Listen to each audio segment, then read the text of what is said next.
This news is brought to you by... Are you experiencing body weakness? Do you have delayed wound healing? Do you feel hungry all the time? You may have diabetes. A powerful duo to help diabetic. Natural way of lowering blood sugar level. Clinica DTX 500 is a powerful duo that combines of ampalaya extract and the sugarcane extract. Clinica DTX 500 stimulates the production of insulin, enhance conversion to energy.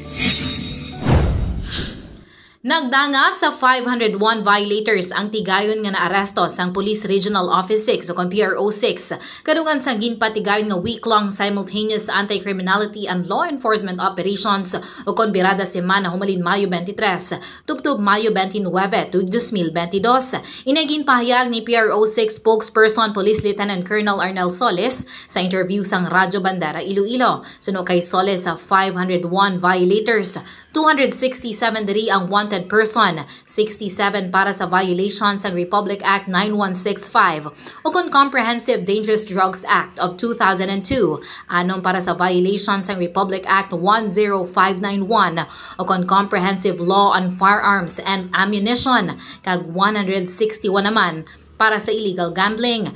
Dugang pasang natungdan ang 267 ka wanted persons. Ang ginaresto pinaagi sa ginpatigan nga 251 police operations sa nagkalain-lain nga mga police units sa rehiyon sa isa. Nakadakop kita sa 501 ka violators sa isa natong kasimana nga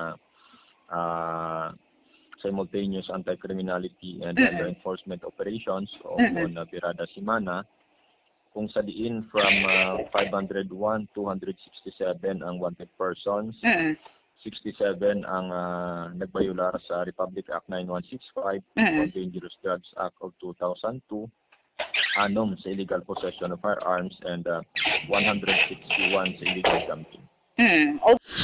Report nagikan sa Campo Delgado. Ini si Kabandarang Alex Escalante. Nagabandera sang matuod-tuod nga serbisyo publiko kag kalingawan sa Iloilo. Radyo Bandera.